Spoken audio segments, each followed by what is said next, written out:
In this video, I will introduce my study of intra-text variation, focusing especially on the spelling of woman in a 15th century manuscript.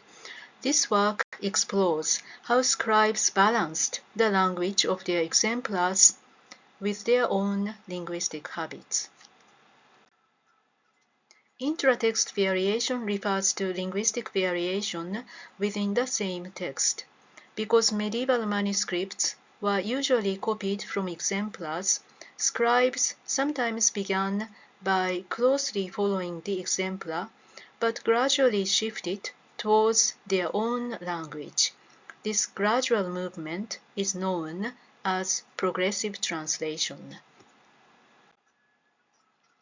Previous studies identify three main scribal behaviors. A scribe may copy the exemplar literally, may translate it into his own dialect, or may mix features of both. My focus is on how these behaviors appear within a single manuscript text. The main text in this study is the Pepys version of the chastising of God's children, copied by a single scribe in the early 15th century.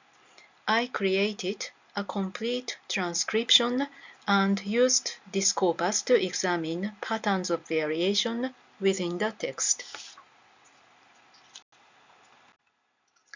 As for the orthography of woman, its earliest form contained I or Y, and the cluster FM. Over time, the vowel shifted to O, and the consonant cluster simplified first to MM, and later to single M. In chastising, the older FM forms no longer appear, but both double M and single M are found. The most striking finding is that the older MM forms appear only at the very beginning, that is, folios 1 and 2. After that point, the scribe abruptly abandons them and uses only single M. There is no stage of mixed forms. This suggests that double M was already archaic for the scribe. He copied a few forms from the exemplar, but quickly stopped.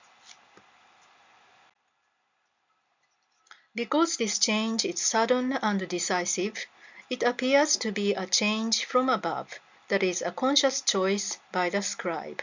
It also represents the last stage of a linguistic change, when an older form survives only briefly before disappearing. This provides evidence that intra-text variation can be abrupt, not only gradual.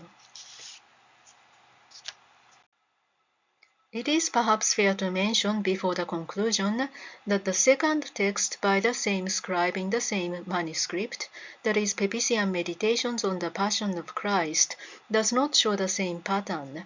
Possibly the exemplar of Pepysian Meditations was more highly valued by the scribe, as it is more directly linked to the life of Christ. It is also possible that the frequency and concentration of tokens play an important role in triggering linguistic awareness. The word woman appears only 7 times in this text. To conclude, Middle English scribes could respond to their exemplars in various ways. Intra-text variation may involve abrupt changes as well as gradual shifts. Identifying different patterns of linguistic change within a single text, as demonstrated in this study, can provide valuable information about ongoing language change. Thank you very much for your attention.